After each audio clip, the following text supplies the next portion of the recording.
નમસ્કાર મિત્રો, શરૂઆત કરતા પહેલા એક મહત્વની વાત. આજે જે વાર્તા તમે સાંભળવાના છો એ સંપૂર્ણપણે કાલ્પનિક છે. આમાંના પાત્રો, સ્થળો કે ઘટનાઓનો કોઈ જીવતી કે મૃત વ્યક્તિ સાથે કોઈ સંબંધ નથી. અને જો તમને સામ્યતા લાગે તો એ ફક્ત સંયોગ છે. આ વાર્તાનો એકમાત્ર હેતુ મનોરંજન છે.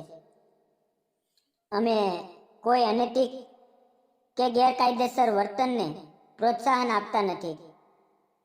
તો ચાલો હવે વાર્તા શરૂ કરીએ. નમસ્કાર મિત્રો, મારું નામ સુમન છે. હું એક નાનકડા ગામડામાં રહું છું. લગ્ન પછીના પહેલા જ વર્ષે મારા પતિનું અવસાન થઈ ગયું હતું. એ વખતે હું ગર્ભવતી હતી. 9 મહિના પછી મને એક દીકરો થયો, વિરાટ. મારા પતિનું નામ પણ અર્જુન જ હતું, એટલે મેં દીકરાનું નામ તેના પિતા પરથી રાખ્યું. ગામના લોકો મને વિધવા કહીને ઓળખાવતા. મારા સાસુ સસરા બંને ગુજરી ગયા હતા, એટલે ઘરમાં હું અને મારો નાનકડો વિરાટ, બસ એટલું જ હતું. ખેતર હતું નાનું, પણ એમાંથી 2 જણનું પેટ ભરાય એટલું પણ ન નીકળતું. ગામની સ્ત્રીઓ મજૂરી કરવા શહેરમાં જતી, એટલે મેં પણ નક્કી કર્યું કે હું પણ શહેરમાં જઈશ. શહેરમાં એક મોટી બિલ્ડિંગ બની રહી હતી. એનું નામ હતું સ્કાય ટાવર. ત્યાં ઈંટો ઊંચે ચડાવવા માટે મહિલા મજૂરોની જરૂર હતી. હું રોજ સવારે 5 વાગ્યે બસ પકડીને જતી અને સાંજે 7 વાગ્યે પાછી આવતી. ઘરે આવું ત્યારે વિરાટ મારી રાહ જોતો હોય.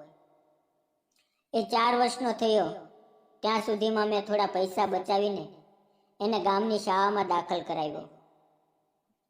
એક દિવસ સાઇટ પર એક નવો સુપરવાઇઝર આવ્યો. નામ હતું વિક્રમસિંહ. ઊંચો, પહોળી, છાતીવાળો, ગામડે ગામડે ફરીને કામ કરાવનારો માણસ. એની પાઘડી લાલ હતી અને અવાજ એવો કે 10મા માળેથી પણ સંભળાઈ આવે. તેણે પહેલા જ દિવસે મને બોલાવીને કહ્યું, સુમન, તારી પીઠ સીધી રાખીને ઈંટો ચડાવ, નહીં તો કમર તૂટી જશે. મેં હા પાડી, પણ મનમાં ગુસ્સો આવ્યો. મને લાગ્યું કે એ મને નાની સમજે છે, પણ ધીમે ધીમે ખબર પડી કે વિક્રમસિંહ બધી મહિલાઓની ખૂબ કાળજી લે છે. કોઈ ભારે ઈંટો ન ચડાવે, પાણીની બોટલ હંમેશા ભરેલી રહે, બપોરે બધાને બેસાડીને જમવા દે. એ બધું એની દેખરેખ હેઠળ થતું. એક દિવસ મેં એને પૂછી લીધું, તમે આટલી બધી કાળજી કેમ રાખો છો? એ હસીને બોલ્યો, મારી માં પણ આવી જ મજૂરી કરતી હતી. એક દિવસ એના હાથમાંથી ઈંટનો બોજો પડ્યો ને એનું મોત થયું. ત્યારથી મેં ઠાની લીધું છે કે મારી સાઈડ પર કોઈ મા બહેનને એવું ન થાય. એની વાત સાંભળીને મારું મન બદલાઈ ગયું. ધીમે ધીમે અમે વાતો કરવા લાગ્યા.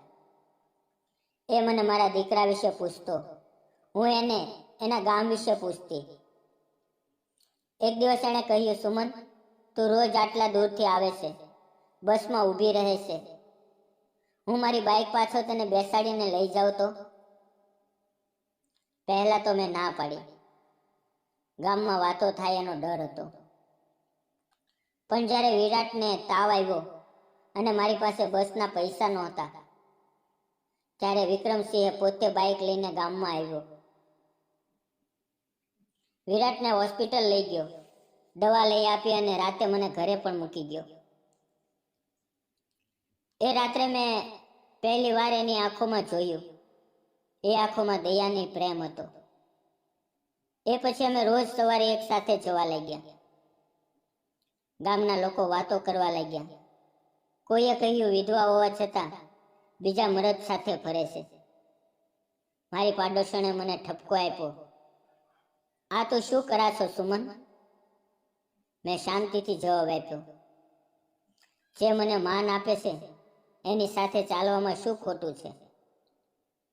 એક દિવસ સાઇટ પર ભયાનક અકસ્માત થયો. 10મા માળેથી લોખંડની ગરારી તૂટી પડી અને એક મહિલા મજૂર નીચે આવી પડી. બધા સીચો પાડવા લાગ્યા. વિક્રમસિંહ દોડીને ગયો. એ મહિલાને હોસ્પિટલ લઈ ગયો. પોતાના ખિસ્સામાંથી પૈસા કાઢીને ઓપરેશન કરાવ્યું. રાતે પાછો આવ્યો ત્યારે એની આંખો લાલ હતી. મેં પૂછ્યું શું થયું. એણે કહ્યું, એ મહિલા બચી ગઈ, પણ મને યાદ આવી ગયું કે મારી મા બચી નહોતી. એ જ રાતે એ મારા ઘરે આવ્યો. બારી બહાર વરસાદ પડતો હતો. એણે ધીમેથી મારો હાથ પકડ્યો અને કહ્યું, સુમન, હું તને નાની નથી સમજતો. તું એકલા ખૂબ લડી છે. મારી પાસે ઘર છે, નોકરી છે, નામ છે, પણ મારા જીવનમાં કોઈ નથી. મને તું ગમે છે. વિરાટને પણ હું મારો દીકરો માનીશ. મારી સાથે ચાલીશ. મેં ઘણી વાર વિચાર કર્યો.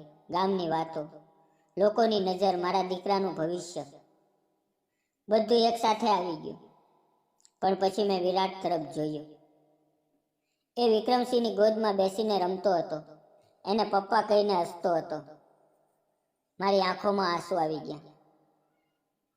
મેં વિક્રમસિંહનો હાથ દબાવ્યો અને કહ્યું, હા, હું તારી સાથે ચાલીશ.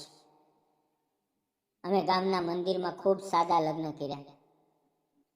ગામના લોકો પહેલા ટીકા કરતા હતા, પણ જ્યારે તેઓને જોયું કે વિક્રમસિંહ મને અને વિરાટને કેટલો પ્રેમ આપે છે, ત્યારે એમની જીભ પણ બંધ થઈ ગઈ. આજે વિરાટ ધોરણ 10માં ભણે છે. વિક્રમસિંહની બાઇક પર બેસીને સ્કૂલે જાય છે અને ગર્વથી કહે છે, મારા પપ્પા સૌથી મોટા કોન્ટ્રાક્ટર છે. અમારું નાનું ઘર હવે હસતું રમતું થઈ ગયું છે. જિંદગીએ બીજી તક આપી છે અને મેં એને બંને હાથે સ્વીકારી છે. મિત્રો, તમને શું લાગે છે? સુમન અને વિક્રમસિંહે જે નિર્ણય લીધો એ યોગ્ય હતો કે નહીં? આ વાર્તા એક જ વાત કહે છે, જિંદગીમાં ક્યારેય બધું પૂરું થતું નથી. જ્યાં એક દરવાજો બંધ થાય ત્યાં બીજો દરવાજો ખુલ્લો હોય છે. ફક્ત હિંમતથી એના તરફ ચાલવાની જરૂર હોય છે. મિત્રો, આ નાની એવી વાર્તા તમને કેવી લાગી? કોમેન્ટ કરીને જરૂર જણાવજો. અને તમે ચેનલ ઉપર નવા હોવ તો પ્લીઝ વિડીયોને લાઈક અને ચેનલને સબસ્ક્રાઈબ જરૂર કરજો. ફરી મળશું આવતીકાલે એક નવી વાર્તાની અંદર, એક નવા વિષય સાથે, જે તમને ખૂબ પસંદ આવશે. વિડીયો પૂરો જોવા બદલ આપ સૌ મિત્રોનો દિલથી ખૂબ ખૂબ ધન્યવાદ મિત્રો.